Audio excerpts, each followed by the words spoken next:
West Ham make the trip to Edgeley Park on Monday night as we square off against non-league side Stockport County.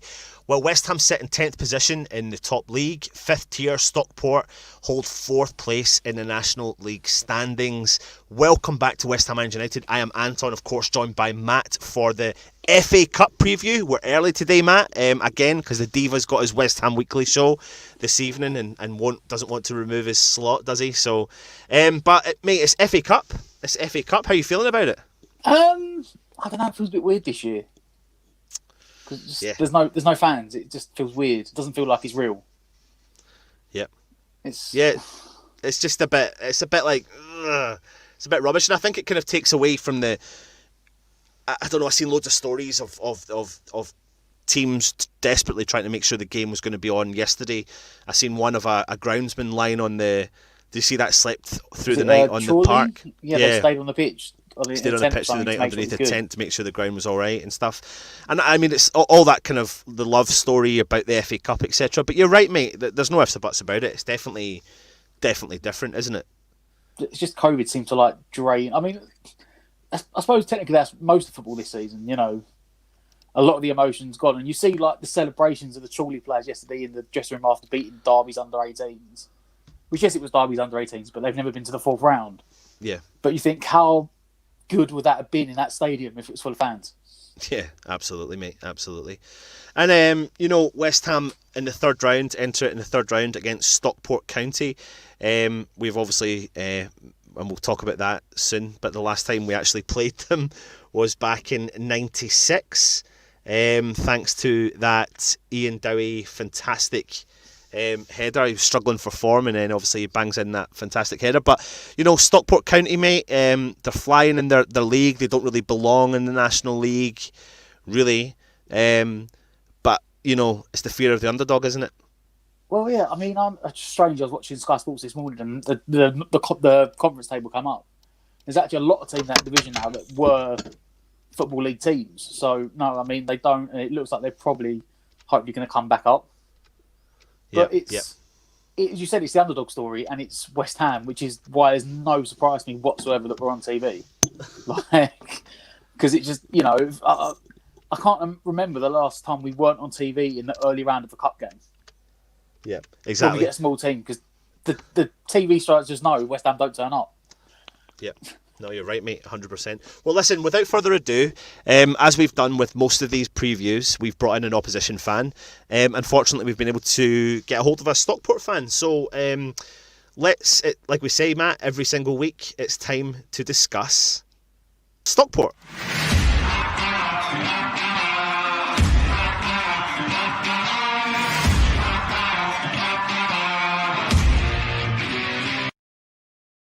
So, Chris, welcome to West Ham United. Hope you're well. Chris, just let the fans know where you're from and what you're part of, etc., if you don't mind, please. Good afternoon, fellas. I enjoyed that little intro there. That was nice. So I work with Stockport County Live, a radio show that follows the club, has done for a number of years. We interview players, do commentaries, match commentaries, post-match interviews. Then we until very recently we had a weekly manager interview. Now we do players instead. We've got a couple of ex-players that join us every week. It's quite a fun little show, and then it goes around to like local papers and stuff as well, picking up on social media. So it's a nice little community we've got running, and one that's very excited for Monday night.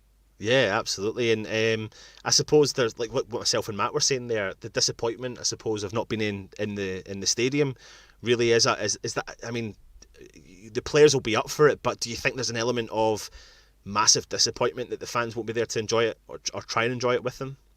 Yeah, of course there is. I mean, a few weeks ago, before lockdown 2 or 3, whichever it is now, was announced, me personally, and I know a couple of people that I associate with, were quietly hopeful that we were still in the tiered system at the time and we were in tier 3. Would it drop down to tier 2? And even if that meant we could only have 2,000 fans in, at least there would be some kind of presence. Unfortunately, we are where we are. But that being said, I still think there is something in the air. I'm fortunate enough to still go to games. I'll be there on Monday night, and you can just there is something doing the rounds amongst this. You can feel it amongst the staff. You can feel it amongst the players. You can feel it amongst the coaching staff. Whether there will be enough in the air to get past Premier League opposition remains to be seen. But listen, the club is on a. You touched on it there in the opening. That the club is on the up. It's on the return. We should never have been in non-league. We don't need to dwell on the story of how we got there. But the fact that we are where we are now shows that we're on this massive resurgence. And this is. Someone referred to this game as a good benchmark to see where County really are at the moment, and I agree with that. I think it's really interesting that when you say that, though, especially the fact now that you're in and around, in theory, the team, the squad, the staffing situation, etc. at Stockport, and you're getting a good vibe from it. You're getting that. You're giving me the impression that the FA Cup feeling is alive and it is there, and the flame is ignited. Myself and Matt will go on and say how we always fear when we come up against, let alone, and again, no disrespect, we know you're in the National League, but even when it's a Championship side or a League One side, myself and Matt are sitting here, as most West Ham fans are, knowing that there's the scare element, and that's why we are on, probably, like you said, Matt, the underdog beating the big Premier League team, you could say, and that's why we're potentially on the telly. What's your thoughts, Matt? Yeah, I mean, like we said, Stockport shouldn't be down there. I think it looks like they're going to come back up this year. They even said they should be a League 2 team at least, if not League 1. But yeah, I mean, for us, it's not great, is it? We know we do this every year. I mean, we retales of MK Dons, Oxford. We go a bit further back than that, and it's just we never turn up, do we? We play these lower league teams, and it's ego. I don't know if Moyes will let it happen this year, but years gone by, it's been the ego, hasn't it? We turn up and think, we're going to stroll it, and we just get we don't even get beat. We get comprehensively beaten. If you go back to that Oxford game, they put 4 past us, and we still had a half decent team out. You consider that it was squad play. It wasn't youth players. It wasn't reserve players. It was Premier League squad players at your 25-man squad. Yeah. They put 4 past us. So there is nothing to be taken for granted in the game tomorrow at all. No, absolutely. Well, Chris, let's talk about Stockport and the manager, Jim Gannon. I mean, what's he kind of doing at Stockport, and how do you think he's going to be setting up in the likes of against the Premier League team tomorrow? So Jim Gannon is something of a rarity in football. It's rare that we see managers hit 500 games in charge of a club these days at any level. I mean, the Premier League is probably the most famous for axe falling, if you like, but it's the same throughout the pyramid. It's a results, it's a results business, and the fact that Jim's now got 500 games under his belt is something of a remarkable achievement. What's even more so is he's got a similar number of games as a player, and actually played in that game that you mentioned at the top last time County played. Yeah. There we go. There's an image from that game.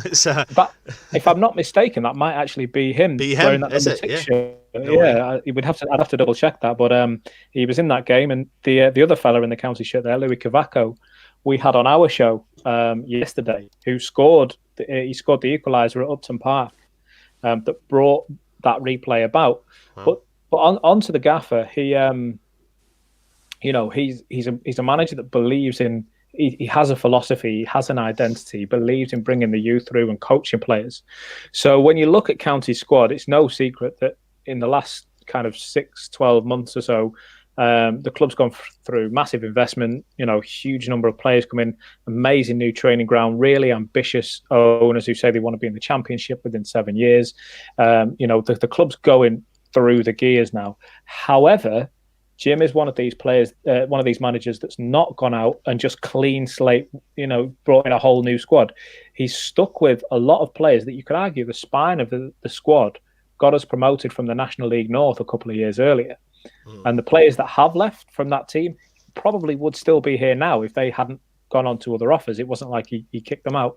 But if you look at the goalkeeper, and then 2 of the 3 main centre halves that we play, and then you move up into midfield, and you've got the wingers, particularly on the right hand side, and then further up the pitch as well. There are players throughout the squad that were there when County were in the north. So they've kept this brand of football. It's very clean.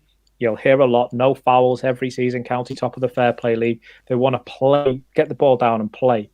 And what is typical of football fans, and myself included, when we came down to this level, was you hear about the level of football in non-league. You know, it's teams built up of brick outhouses, you know, who just want to go through you and you know, let you know they're there and all that kind of thing. But maybe that was the case 10, 15 years ago.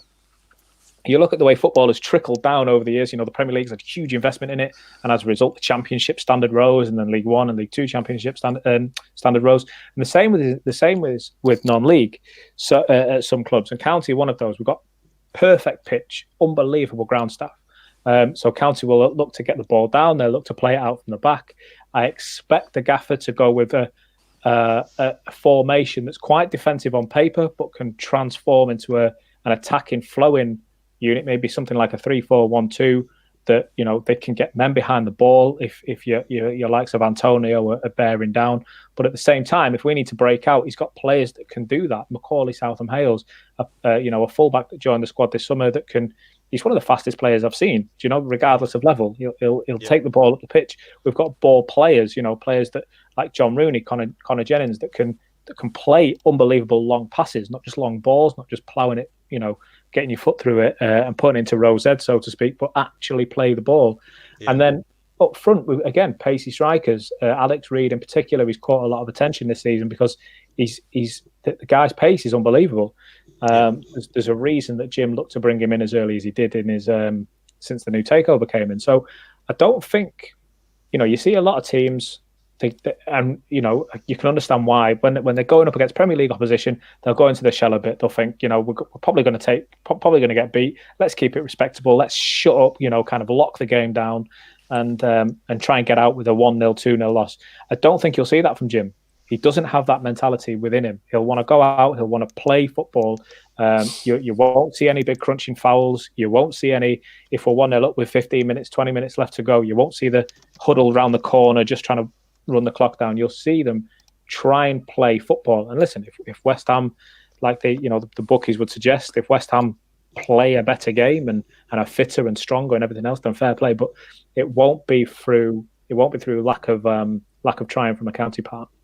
So what, you know, I've looked into a little bit of potentially who's going to be coming back into the team, and there's a couple of players that were suspended, I believe, for the last game. So Ashley Palmer and John Rooney, as you've mentioned. I mean, what kind of player is he in the back? Is he kind of one of your straw? Is he a big centre half? Like, how do you describe him? Yeah, so Ash is one of those players touched on it a moment ago that he that picture there that you've got is from the day we won the league, if I'm not mistaken, down in Nuneaton. And he was vice captain that season, but for a lot of the season he wore the armband. And he's one of these players that's transitioned from part time. He had another job outside to now committing full time, and that's because, you know, the gaffers believed in him. The gaffers trained him, coached him to become a better player. He's good in the air. He's good. He's a good all round football player. It's quite unusual that we had 2 suspensions in one at once. Like I say, with the fair play situation at the club, but. I imagine he will come straight back into the squad. He's one of the gaffer's more trusted players, if you like.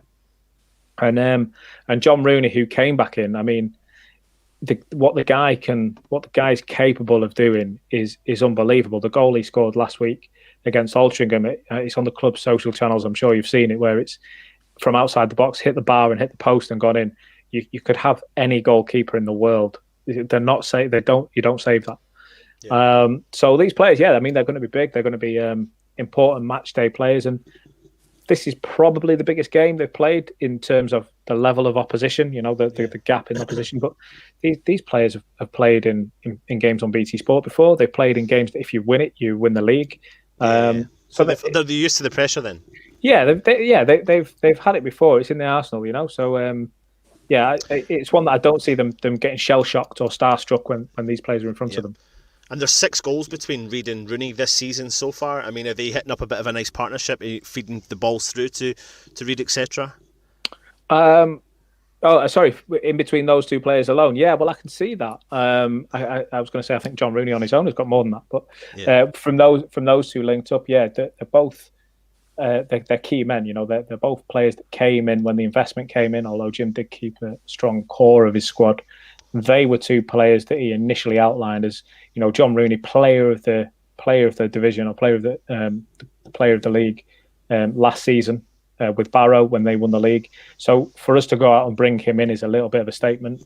And that allows him to kind of show his expertise, show his craft. So a young player like Alex has just been, you know, lapping up that knowledge of the game, if you like. And already in his short time with the club, you can see how Alex has improved. He knows when to make a run. You know, he's not an out-and-out finisher. I don't think he'd mind me saying that. But the fact that he's learning every week and playing with players like John Rooney, it doesn't surprise me to see that those 2 have combined so successfully so far. What are you thinking so far, Matt, with regards to everything that Chris is saying in terms of the game tomorrow night? The thing that surprised me most is what he said about the standard in the low leagues. Like, obviously, I watch a lot of football, and I must admit the only thing I don't really see is non-league football. But it's promising to hear the fact that the standard is now raised and they're actually playing proper football. Because even as a club like West Ham, the thing we've always struggled with over the years is when we send our kids out on loan and they go to these clubs and the standard of football they play isn't that good, and when they come back it's like they've regressed. So the fact that the style of play is now trickling down the leagues gives promise for the country as a whole that the standard of football's raising. So that's something I was quite surprised to hear, and it's actually really nice to hear, to be honest. As for Stockport, it does worry me a bit, because it wouldn't surprise me. The way you said that they like playing out from the back and they like playing football, it would not surprise me if Monday night that Stockport have more of the possession, because we're not a possession-based team. Yeah.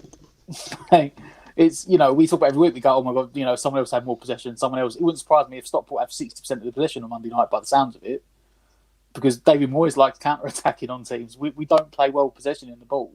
We don't play out from the back. You know, we always aim long for the front man and then bring it down and try and play. So true. Yeah. So it's going to be an interesting game. It definitely is. I mean, let's have a look, Chris, at the most recent kind of, you know, you're unbeaten in 3. Like you said, you drew 2 each with Altrincham last time out. You beat Wrexham 2-0. Again, drew with Altrincham 1 each. Had a heavy defeat against Hartlepool. And then obviously beat, is it Guiseley in the FA Trophy 3rd round. But I mean, you came in, is it the 4th qualifying round for the FA Cup? Yeah. You've had a kind of penalty shootout, and you've kind of won the rest, and obviously you're now up against Premier League opposition. I mean, are you feeling confident? I am. It's funny. You refer to the penalty shootout. We actually lost the penalty shootout. It was against Chesterfield, another club that shouldn't find themselves at this level. But I think, like you said at the top there, Matt, there's a lot of clubs in non-league. It shouldn't really be there. It's almost like a graveyard of ex-football league clubs. You know, you look at the Hartlepools, the Wrexhams, the Stockports, and so on and so forth. But yeah, we actually lost that game on penalties to Chesterfield, who it was then deemed a few days later had fielded an ineligible player. Just the worst thing that you could expect to hear. So, from a Chesterfield perspective. So, I was speaking to the players as that news trickled through, and the ones that I spoke to were, as you can imagine, absolutely buzzing. It's a second hit. It's a chance to go and right that wrong, if you like. It's interesting that the blip in form at the moment, and I do call it a blip, even though it's, we're not losing game after game, but the Hartlepool game was just a bad day at the office, and it's one that I've not really seen before from County, to get turned over by that many goals, and certainly to have the 2 men sent off is it's just very uncharacteristic. So you put it down to a bad day at the office. To answer the question of am I confident, I mean, you can probably tell I genuinely am. I can't tell. But do you know what though? It's not a bad thing. It's a good thing. It's if anything, I don't know if I just fear any team that's not in the same league as us more than I fear a team that's in the league of us now, especially in the current way we're playing.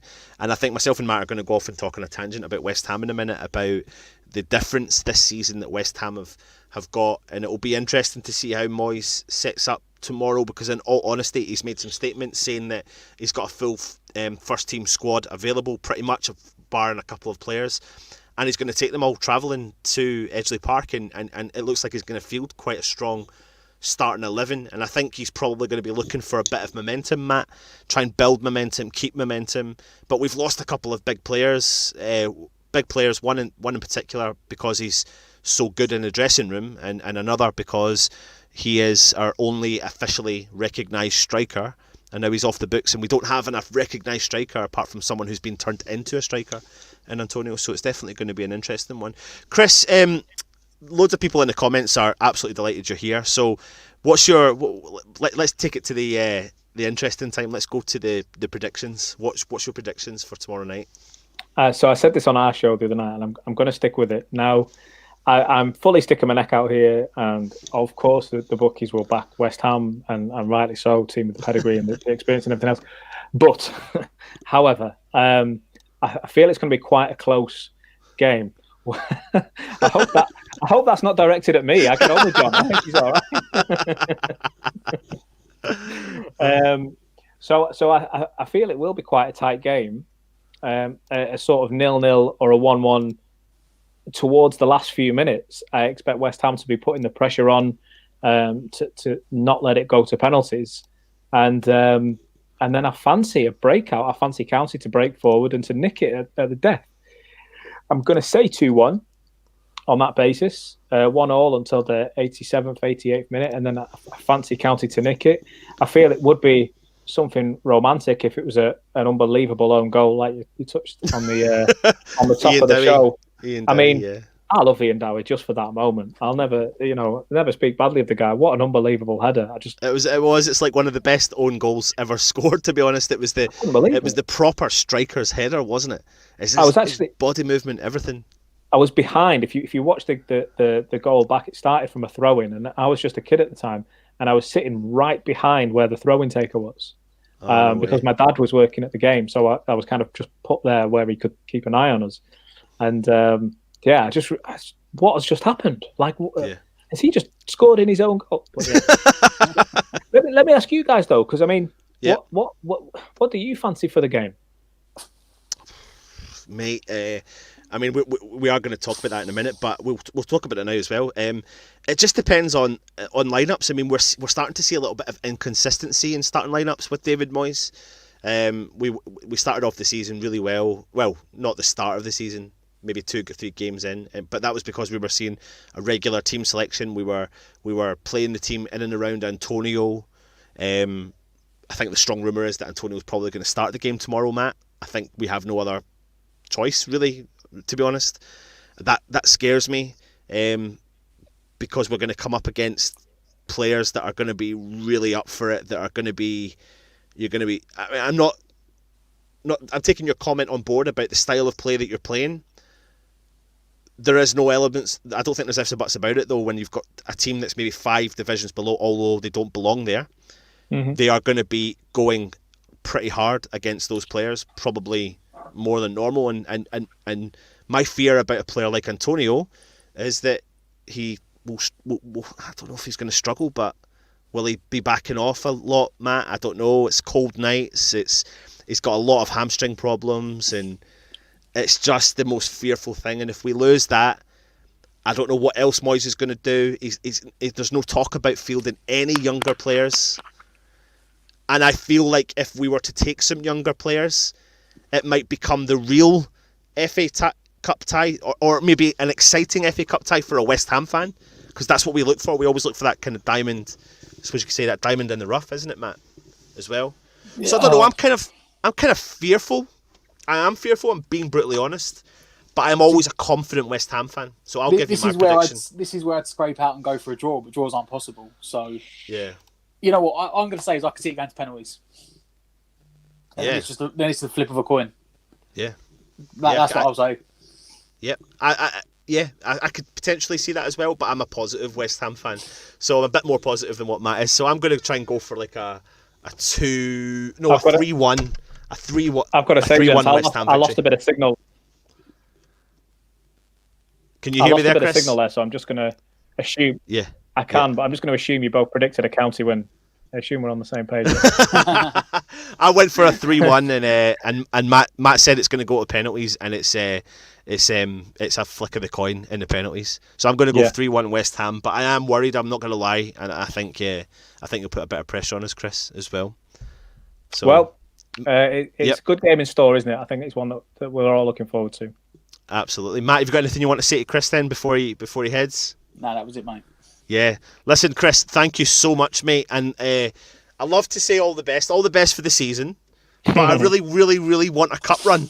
I really want a West Ham cup run, mate. So I'm not going to wish you all the best for tomorrow. But if you do manage to knock us off and get us out of the league, I hope you go on and win. The cup. I hope you go on and win the cup. What a story! What a story that would be. But how annoying would it be that no fans would be there to watch it? So. Yeah, we'll still take it. We'll still take it. Absolutely. Chris, thanks very much for joining us, mate. Myself and Matt are going to go off on a big tangent about West Ham. All the best for the season, boys. Cheers. See you later. Take it easy, mate. Bye-bye. Again, really interesting, Matt, to hear from opposition fan, especially now, coming from the Stockport County. I think the thing I took from that was that there's a buzz in and around Stockport. Well, it's in some ways it's good to hear that. Like I said at the start, it felt the cup was a bit flat. So at least they're still feeling the buzz and they're excited. And I suppose they should be. It's a Premier League team coming to what is technically at the moment a non-league ground. It's not. They should be a league team, but I suppose so for them it is exciting. Especially like you said, Moyes has come out yesterday and said he's taking the first team squad down there. So you've got all these big name players. Yep. For them, they should. And well, at least, you're going to get a game. Yeah, that's true. Time to talk West Ham, mate.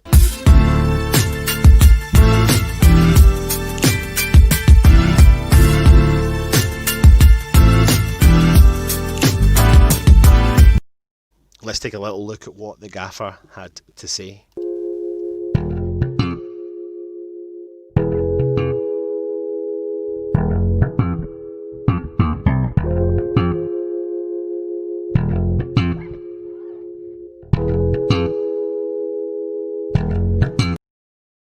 So on the back of what you said, Matt, Moyes has been talking ahead of the game against Stockport. We have a good squad of players at the moment who will be in the squad of players that go to Stockport. We certainly won't have a team full of young players, so it kind of rules out any possibility of, you could say, Connor Coventry's, Obadikus, Alessi's, Baptistes getting a run out. It's going to be a strong squad and a strong team that's going out tomorrow night.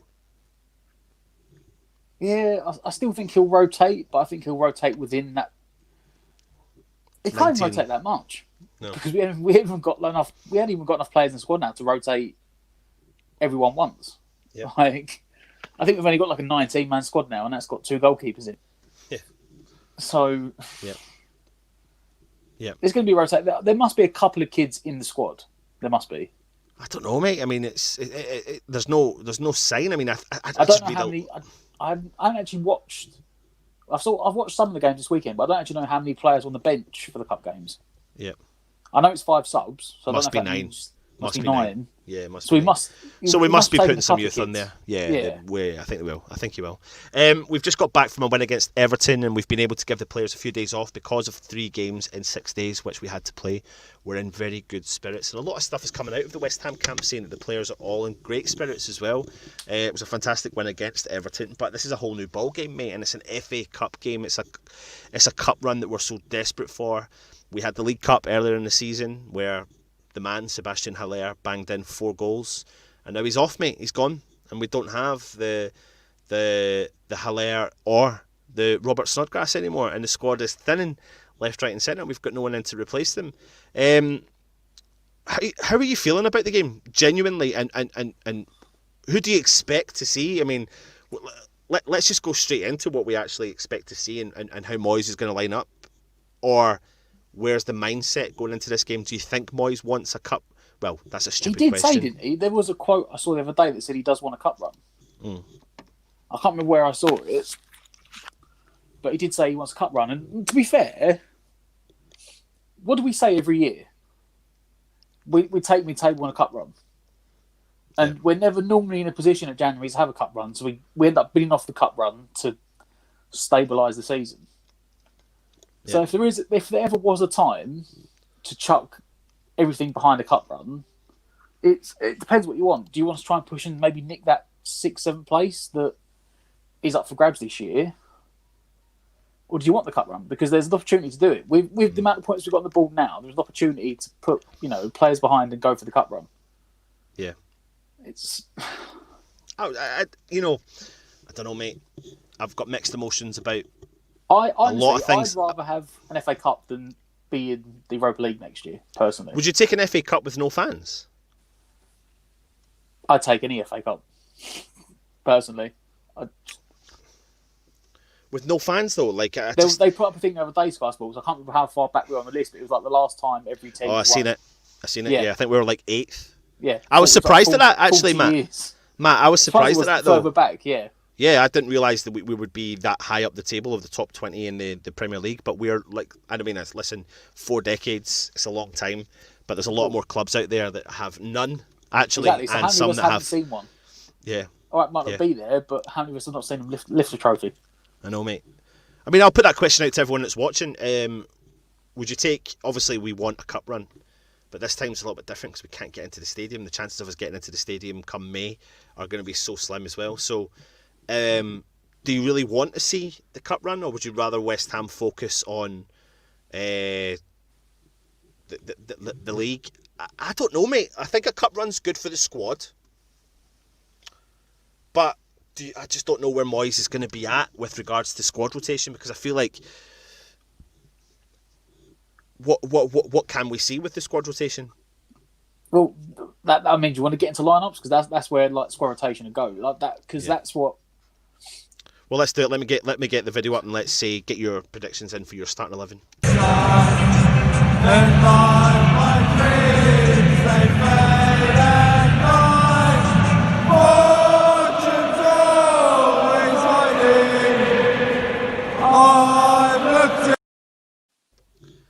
Yeah, you mentioned I think there will be some rotation. Yep. So I think Randolph will be in goal. Yep, agreed. I think Fabianski's going to be back for the league game, but just not, because he was in training yesterday or today, wasn't he? Yep. So I think it'll be Randolph. I think Fredericks will play it right back. See, this is where it gets a little bit interesting, because I think it's going to be Johnson. I was going to put Johnson on the other side. I think he's going to play. This is where we're going to. Yeah, go. Yeah. No, I just think this is going to be an interesting one, because, I mean, we're struggling to name the starting lineup in the Premier League. So God knows how we're going to line up in this team. I'll tell you what then, let's go with what we would like. There we go. We've got a squad of players. We've got, you're talking about Johnson putting him on the other side because this is an opportunity to see is he capable of doing it. But is Moyes going to use this game as a test for the Premier League, or to try and go out and actually win this game? Because if he's going to go out and try and win this game, does he move Johnson over to the left or not? It will be a mixture of both, personally.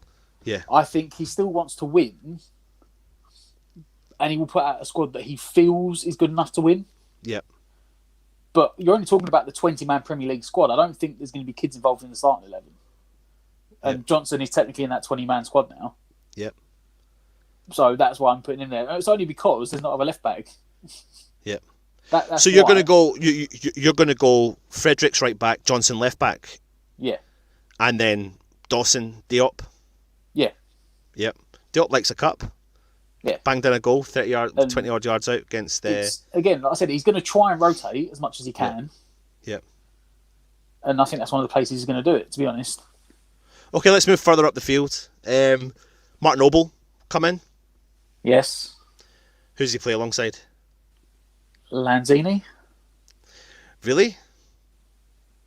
I'm thinking, and this is just me, the only 3 players I don't think have had a single rest this year is Ogbonna, Rice and Souček. Right. So for me, if nothing else, those 3 players don't play. Yeah.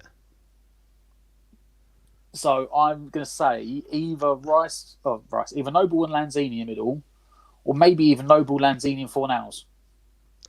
Okay. As a 3. So you're going to go, how many up top? 1 up top? So yeah, say like 4-3-3, sort of the way the 4-3. Yeah, say like 4-3-3. So Antonio? I'm trying to make people fit in now. Because this is the problem. This squad is so small. I feel like when we do the lineup, we have to do the back, we have to do the forwards, and then work out the midfield after that. So I think it's going to be Antonio up top. I do think Benrahma and Lanzini will start. I also think Yarmolenko's going to start. I think this is the game that he is going to try and test the Lanzini-Benrahma partnership with a bit of Yarmolenko. And I don't think Rice will start. I do agree with you, but I think it might be Fornals that'll come in. See, for me, I'm thinking the front three. I might start in the midfield in a minute. But actually, I think it will be Benrahma, Yarmolenko, Lanzini.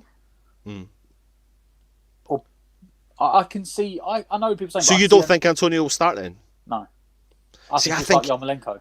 Really? And up front? Because he needs another option. But does that not give... Considering his interview the other day when he said, we sold him because it come out of nowhere, but the money was there, but we've got no one ready to replace him. Do you not think that adds fuel to the fire, though, when it comes to the striker situation? Like, we're playing... there was no sign of... I think he's just trying to cover bases. Yeah. They want to get someone in. I think they will get someone in, but really they need two people in. And if they only get one person in, yet again, you're at the point of we need a rotational third option up front. There's loads of people in the comments talking about Obadiku, and I would love to see him play. I would love to see him get a run of games. I'd love to see him. Might be on the bench. I think he'll be on the bench. I think he'll be on the bench. There's been other players that have came in, been tried and tested, who've done really well in defence. Alessi, Baptiste. What happened? They were dropped back out of the squad again, and they stuck with his full starting 20. But there is a lot of younger players there that I would love to see start. I would love to see Obadiku get the chance. And do you know what? There's probably a bit of... If he's not even going to take Antonio or put Antonio on the bench, etc., why not give a player like Obadiku an opportunity? Like, I'd love to see it. I just can't see Moyes doing it. Well, apparently he's been in first team training this week, hasn't he? Yeah. But he's only been in first team training for 1 week. And that's why I don't think he'll start. But I can see him being on the bench. Yep. I think Antonio's only had 20 minutes, half an hour off the bench. Yep. He did half an hour one game, 20 minutes other game. So yeah. I don't know if he's ready to start in 90 minutes yet. But sometimes though, but sometimes though they start 3 days. But sometimes they with these players they start them and then bring them off rather than bring them on to be more impactful as well. So it could be, I do think Antonio's going to get a run out. I do definitely think that. I'm all over the shop, to be honest. I don't think he's going to start Yarmolenko up top. I've seen rumours on the internet that he might be doing it, so that's why I'm just a bit like, I don't know. He has brought Yarmolenko off the bench to play. He has. He has. And there's no Haller now. So yeah, but the thing is though, like we're so used to though, like seeing Moyes transform players into a forward. Now, at the end of the day, we know that Yarmolenko can play up there from his previous clubs and also from his international side, but I don't think he's going to be doing it with the Yarmolenko, to be honest. I really don't. And if he does start him tomorrow up front, then I hold my hand up and I apologise for thinking. But I just don't see how that's going to offer us anything new, especially if we've got a player like Obadiku who's banging in goals left, right and centre for the under-23s. I don't know, mate. I really don't know. I mean, let's jump into the comments. I mean, it's everyone in here's like got different opinions. It's quite funny to actually look at. So this is my starting 11: Randolph, Fredericks, Balbuena, Diop, Baptiste, Johnson, Noble, Rice, Yarmolenko, Odubiku, and Lanzini. Randolph, who's this here? Robert, Singleton, Randolph, Diop, Dawson, Balbuena, Fredericks, Johnson, Noble, Benrahma, Lanzini, Yarmo, and Antonio. I mean that's risking two of our only potential options.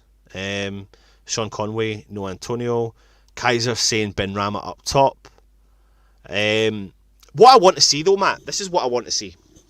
I want to see Benrahma and Lanzini play together. I want to see how they work well off of each other, and can they spark something from start to end. It's going to be a good game for Noble to come into the side. potentially, he's a bit slower, but it's he's still got something to do at West Ham. Of course he does. He's still got a journey to complete at West Ham, etc. When it comes to the back line, Diop needs to start, in my opinion, alongside Dawson. Yeah. Dawson and Diop complement each other in terms of the way that Balbuena and Ogbonna do, and in terms of the way that Balbuena and Diop does. I mean, you could even go as far as saying you might even see Balbuena and Diop. Yeah, you could. Yeah, you could. Yeah, I mean, there's just because when they first signed, there was a partnership there. They built up the partnership and they've done well. I don't know, mate. It's a tough one, isn't it? Naming your starting 11. It's really, really tough when it comes to a game like this. Let's see what else we've got.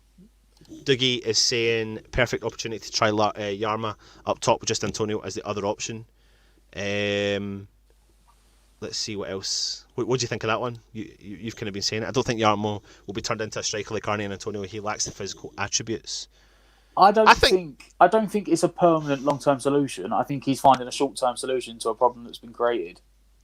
Yeah. Like, I think even if it's just he needs to play there as a backup for the next 3 games while they find someone else.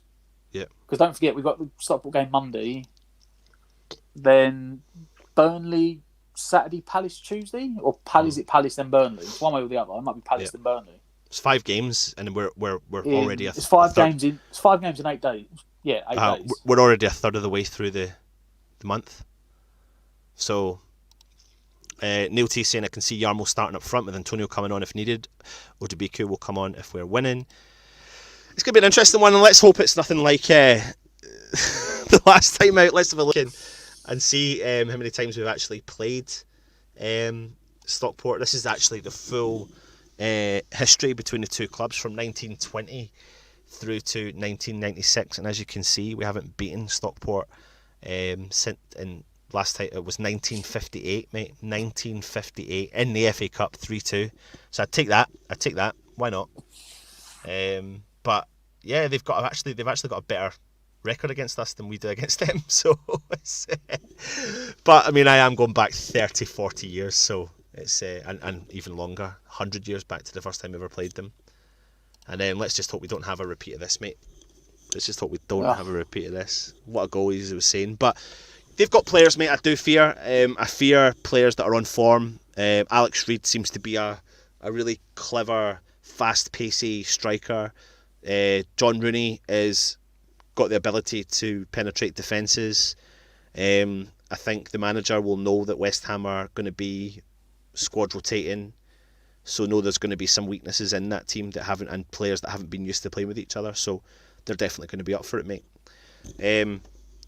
Thoughts before we go into predictions? You know what? I really hope a couple of kids get a run out. As that stupid sounds, I don't want a lot of them, but like I said, like Odia Becco needs a look in. Yeah. And then maybe Connor Coventry's not fit. I know there's the new kid Alves, or is that how you pronounce it? But I think he's got COVID apparently, or still isolated. Yeah. So, I mean, you say like Alessi or Baptiste. One of them went out on loan. I think is it Alessi went out on loan, or was it Baptiste that went out on loan? I know one of them went, one of them stayed. Yeah. I think it's too early for Coventry, but like Nathan Holland, he's just back from injury. I think there's a rumour that he's off out on loan as well. He's going to be going out on loan, so I don't know if they'll take that risk in doing it. Well, I'll tell you what, hold on. Get your predictions in. What do you think? This is the interesting part.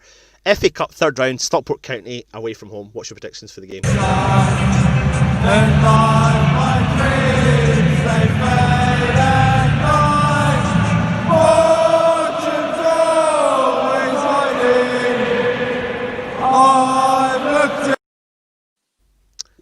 Right, Matt, I know we said it, mate, but let's go for our predictions. Come on. Do you fancy West Ham in this game? If we mentally turn up, yes. If we mentally turn up, yeah, I think we will win. Yep. I don't know, 3-1? 3-1? If we mentally turn up? Yep. Well, don't do what Crawley just done. They've gone 2-0 against Leeds. That's what we need, Matt. We need some information. We need some information on that. That's good. Right, listen. I'm going to go. I'm going to go with a 3-1 West Ham victory. You're going to go with a 3-1 West Ham victory? Yeah, if we turn up mentally. If we turn up mentally. Yeah, if we don't shit ourselves before we get there, which we normally do. Be really good though if we got to see some of the younger players come and get involved, but I think it's going to be an interesting one. Let's have a look and see what people are saying. David Trevitt saying 3-0 West Ham. Words and Pictures saying 4-0 West Ham. Nathan F is saying 1-1 extra time, and then we win in penalties. I'm assuming that's what you mean. Rob's Project Wall 7-0 West Ham. Listen, mate, I would bite your hand off for that, but I just can't see it. Fremer saying 2-0 Hammers. Foshizi saying 1-0 Stockport. Come on, mate. Neil T saying 5-0. Again, take that, no problem at all. Take that as well. 2-0 West Ham. Infinite, I mean, loads of people are coming in here. There's so many comments, I can't even get through them all. Infinite Life 3-1 to West Ham. Russ, hope you're well, mate. DJ Russy 5-0. Irish Tommy saying 5-1 West Ham. Tommy, mate, sorry, I've not actually messaged you yet. I will get a chance to doing it, so I do apologise, but I will get around to messaging you, mate. George Meyer is 10-0. Wow, imagine that. And Toby Sampson is saying 6-0 easy. Fingers crossed, mate, we can go tomorrow night. It's live. We'll be doing a watch along, actually. Sorry, we're doing a match day live, so make sure you do come and join us tomorrow night for the match day live, and fingers crossed we can actually get something from the game. Any last comments you want to make, mate, before we head? I'm trying to think. I just hope we turn up tomorrow. Yeah. Like we don't, yeah, because it said we want a cup run, and this could be a chance to have it. Yep, absolutely. You know, we're in the right position in the league. Let's go for it. Hopefully we're wrong, and he puts out the entire first 11. Moyes just puts the first 11 on the pitch and goes, yeah, you know what, 6-0 at half time, then I'll make some subs. Yep, absolutely. Well, listen, make sure you tune in tonight. We've actually got Stell's doing his West Ham Weekly. That'll be on tonight. I don't know what time, 8:30, maybe about that time. I think he's in the chat, so he can let you know when he's doing it. Tomorrow night we'll be doing a match day live. Make sure you join us. We'll be on maybe 10-15 minutes before the kick-off. And then we've got more shows coming out in the week. So, yeah, keep the comments coming in, hit the subscribe button and hit the thumbs up. I've been Anton, he's been Matt, and come on, you Irons.